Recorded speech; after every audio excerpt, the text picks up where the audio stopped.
ಗಡಿ ಗ್ರಾಮಗಳ ಸರ್ವತೋಮುಖ ಅಭಿವೃದ್ಧಿಗೆ ಒತ್ತು ಶಾಸಕ ಡಾಕ್ಟರ್ ಎನ್.ಟಿ. ಶ್ರೀನಿವಾಸ್. ಕಲ್ಯಾಣ ಕರ್ನಾಟಕ ಅಭಿವೃದ್ಧಿ ಅನುದಾನದ ಅಡಿಯಲ್ಲಿ ತಾಲೂಕಿನ ಗಡಿ ಗ್ರಾಮಗಳ ಅಸಮಾನತೆ ತೊಲಗಿಸಲು ಒತ್ತು ಕೊಡುವುದು, ಸುಂಕದಕಲ್ಲು ಅಭಿವೃದ್ಧಿಗೆ ಪ್ರಾಧಾನ್ಯತೆ ನೀಡಿ ಶ್ರಮಿಸುವೆ ಅಂತ ಶಾಸಕ ಡಾಕ್ಟರ್ ಎನ್.ಟಿ. ಶ್ರೀನಿವಾಸ್ ರವರು ಹೇಳಿದ್ದಾರೆ. ಅವರು ಕ್ಷೇತ್ರದ ವ್ಯಾಪ್ತಿಯ ಸುಂಕದಕಲ್ಲು ಗ್ರಾಮದಲ್ಲಿ 2023-24ನೇ ಸಾಲಿನ ಪರಿಶಿಷ್ಟ ಪಂಗಡ ಮತ್ತು ಪರಿಶಿಷ್ಟ ಜಾತಿ ಯೋಜನೆಯಡಿಯಲ್ಲಿ 50 ಲಕ್ಷ ರೂಪಾಯಿಗಳ ಸಿಸಿ ರಸ್ತೆಯ ಭೂಮಿ ಪೂಜೆಯನ್ನು ನೆರವೇರಿಸಿ ಅವರು ಈ ಸಂದರ್ಭದಲ್ಲಿ ಮಾತನಾಡಿದರು.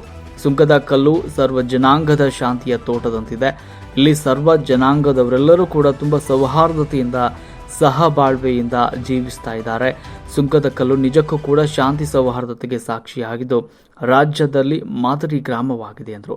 ಗ್ರಾಮದಲ್ಲಿನ ಜನರ ಸೌಹಾರ್ದತೆಗೆ ಹೆಚ್ಚು ಒತ್ತು ಕೊಟ್ಟಿರುವ ಎಲ್ಲ ಸಮಾಜಗಳನ್ನು ನೋಡಿ ನನಗೆ ಹೆಮ್ಮೆ ಅನಿಸುತ್ತದೆ ಅಂತ ಅವರು ಈ ಸಂದರ್ಭದಲ್ಲಿ ಹೇಳಿದರು. ಇನ್ನು ಅಭಿವೃದ್ಧಿಯ ಒಂದು ಅನುದಾನದಡಿಯಲ್ಲಿ ಶಿಕ್ಷಣ, ಆರೋಗ್ಯ ಮತ್ತು ಮೂಲಭೂತ ಸೌಕರ್ಯಗಳಿಗೆ ಒತ್ತು ಕೊಡುವ ನಿಟ್ಟಿನಲ್ಲಿ ಪ್ರಾಮಾಣಿಕ ಪ್ರಯತ್ನವನ್ನು ಮಾಡುವುದಾಗಿ ತಿಳಿಸಿದರು. ನಂತರ ಅವರು ಸರ್ಕಾರಿ ಕಿರಿಯ ಪ್ರಾಥಮಿಕ ಶಾಲೆ, ಅಂಗನವಾಡಿ ಕೇಂದ್ರಗಳಿಗೆ ಮತ್ತು ಪ್ರಾಥಮಿಕ ಆರೋಗ್ಯ ಕೇಂದ್ರಗಳಿಗೆ ಶಾಸಕರು ಭೇಟಿಯನ್ನು ನೀಡಿ ಪರಿಶೀಲನೆ ಮಾಡಿದರು. ಹಾಗೆ ಗ್ರಾಮಸ್ಥರ ಕುಂದುಕೊರತೆಗಳನ್ನು ಕೂಡ ಆಲಿಸಿದರು. ಅವರು ನೀಡಿದ ಮನವಿಗಳನ್ನು ಸ್ವೀಕರಿಸಿದರು.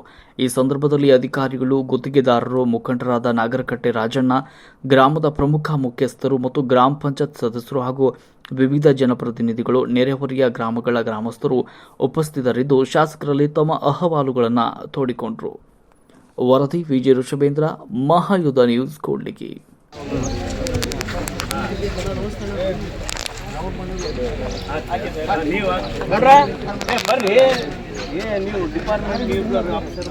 ನೀವು ಬರ್ರಿ ಸರ್,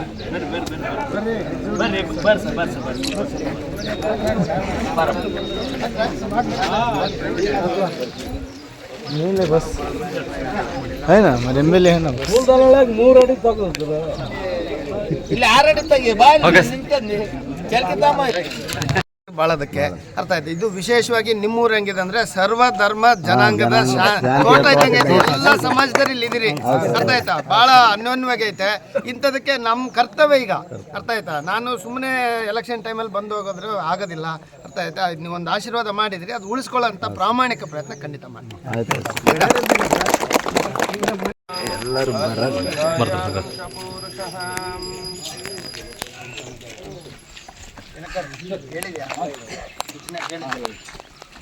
ಓಕೆ ಸರ್.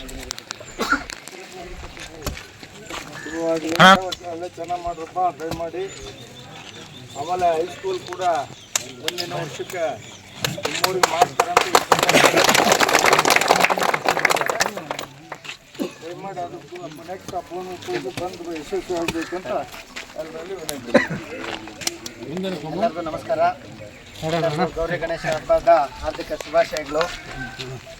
ಸುಂಕದಕಲ್ಲು ನಾನು ತಿಳ್ಕೊಂಡಂಗೆ ಒಂದು ವಿಶೇಷ ಮತ್ತು ಅಭಿವೃದ್ಧಿಯಿಂದ ವಂಚಿತವಾದಂಥ ಒಂದು ಗ್ರಾಮ, ಆಯಿತಾ. ಎಲ್ಲ ರೀತಿ ನಾನು ಮೊದಲೇ ಸಾರಿ ನಾನೊಂದು ಆಕಾಂಕ್ಷಿಯಾಗಿ ಬಂದಾಗ ಗೌಡರು ಮತ್ತು ಎಲ್ಲ ಊರಿನ ಮುಖಂಡರು ಎಲ್ಲ ಅಲ್ಲಿ ನಮ್ಮ ದೇವಸ್ಥಾನದ ಪಕ್ಕ ಚಾವಡಿ ಹತ್ರ ಎಲ್ಲ ಕೂತ್ಕೊಂಡಾಗ ಡಿಟೇಲಾಗಿ ವಿವರಿಸಿದರು. ಇಲ್ಲಿ ಏನಂತ ಪರಿಸ್ಥಿತಿ, ಪಂಚಾಯತಿ ಯಾವುದು, ತಾಲೂಕು ಯಾವುದು, ಸೊಸೈಟಿ ಯಾವುದು, ಈ ಊರಿನ ವ್ಯವಸ್ಥೆ ಅಂತೇಳಿ. ಇನ್ನೊಂದು ಸರಿ ಬಂದಾಗ ನಾನು ಊರೆಲ್ಲ ಸುತ್ತಾಡಿದೆ, ನೋಡಿದ್ರೆ ಭಾಳ ರೀತಿ ಗೊಂದಲ ಇತ್ತು.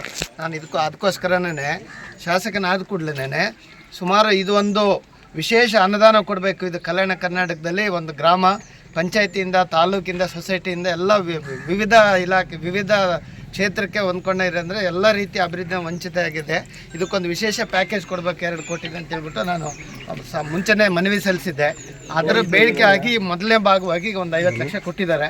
ಖಂಡಿತ ಇದು ಏನಕ್ಕೂ ಸಾಕಾಗಲ್ಲ. ಮುಂದಿನ ದಿನಗಳಲ್ಲಿ ನಿಮ್ಮ ಏನು ಮೂಲಭೂತ ಸೌಕರ್ಯಗಳಿದ್ದಾವೆ ಅದು ಖಂಡಿತ ನಾವು ಇನ್ನೂ ಹೆಚ್ಚಿನ ಒತ್ತು ಕೊಡ್ತೀವಿ. ಅದೇ ರೀತಿ ಮತ್ತು ಈಗ ಬಹುಮುಖ್ಯವಾಗಿ ಇಲ್ಲಿ ನಮ್ಮ ಹಿರಿಯ ಮುಖಂಡರು ರಾಜಣ್ಣವರು ಮುಂಚೆನೇ ನಮಗೆ ಹೇಳಿದರು, ಇಲ್ಲಿ ಬಹುಮುಖ್ಯವಾಗಿ ಹೈಸ್ಕೂಲ್ ಇದೆ ಬೇಡಿಕೆ ಇದೆ ಅಂತೇಳಿ. ಈಗ ಸುಮಾರು ಈ ಗಡಿಭಾಗ ಗ್ರಾಮಗಳಲ್ಲಿ ಶಿಕ್ಷಣದಿಂದ ಭಾಳ ಜನ ವಂಚಿತರಾಗ್ತಾ ಇದ್ದಾರೆ ಮಕ್ಕಳು.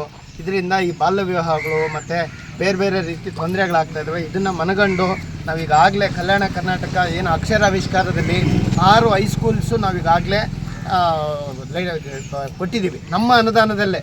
ಅದರಲ್ಲಿ ಏನೋ ಸರ್ಕಾರದಿಂದ ಕಲ್ಯಾಣ ಕರ್ನಾಟಕಕ್ಕೆ ಏನು ನಮ್ಮ ಕೂಡ್ಲಿಗಿ ಕ್ಷೇತ್ರಕ್ಕೆ ಅನುದಾನ ನಿಗದಿ ಆಗಿರುತ್ತೆ ಶಾಸಕರಿಗೆ, ಅದರಲ್ಲೇ ನಾವು ನಮ್ಮ ಅನುದಾನದಲ್ಲೇ ನಮಗೆ ಹೈಸ್ಕೂಲ್ ಕೊಡಿ, ಯಾಕೆಂದರೆ ಇಲಾಖೆಯಿಂದ ಕೇಳಿದಾಗ ಹಣಕಾಸಿನ ಕೊರತೆ ಇದೆ ಅಂತ ಹೇಳಿದಾಗ ನಾವೇ ಸ್ವಂತ ಕೊಡ್ತಾ ಇದೀವಿ. ಈಗ ಈ ಬಿಲ್ಡಿಂಗು ಮತ್ತು ಸಂಬಳ, ಅಲ್ಲಿ ಸ್ಟಾಫ್ ರಿಕ್ರೂಟ್ಮೆಂಟ್ ಎಲ್ಲ ಸೇರಿ ನಮ್ಮ ಅನುದಾನದಲ್ಲೇ ಈಗಾಗಲೇ ನಾವು ಅನುಮೋದನೆಗೆ ಕಳಿಸಿ ಈಗ ಮುಂದಿನ ವರ್ಷಕ್ಕೆ ಈಗ ಶಾಲೆ ಹೈಸ್ಕೂಲ್ಗಳು ಕೊಡ್ತೀವಿ ಅಂತ ಹೇಳಿದರೆ, ನಾನು 3 ದಿವಸ ಶುಕ್ರವಾರನೂ ಆರ್ಥಿಕ ಇಲಾಖೆಯ ಮುಖ್ಯ ಕಾರ್ಯದರ್ಶಿಗಳಾದಂಥ ಅತೀಕ್ ಸಾಹೇಬ್ರಿಗೂ ಭೇಟಿ ಮಾಡಿ ಇದ್ರ ಬಗ್ಗೆ ನಾನು ಆಗಲೇ ಬರೆಸಿ ಅಲ್ಲಿಂದ, ಯಾಕೆಂದರೆ ಏನೇ ಆಗಲಿ 3 ವರ್ಷ ನಾವು ಸಂಬಳ ಕೊಡ್ತೀವಿ, 3 ವರ್ಷ ಆದಮೇಲೆ ಇಲಾಖೆಯಿಂದ ಕೊಡಬೇಕಾಗ್ತದೆ. ಸೊ 3 ವರ್ಷ ನಮ್ಮ ಇದರಿಂದ ಅನುದಾನದಲ್ಲಿ ಕೊಡಬೇಕಾಗ್ತದೆ. ಅದಕ್ಕೆ ಅವರು ಒಪ್ಪಿಗೆ ಸೂಚಿಸಿ ಈಗ ಅದು ಅನುಮತಿ ನೀಡಿದ್ದಾರೆ ಹೈಸ್ಕೂಲಿಗೆ ಕೂಡ.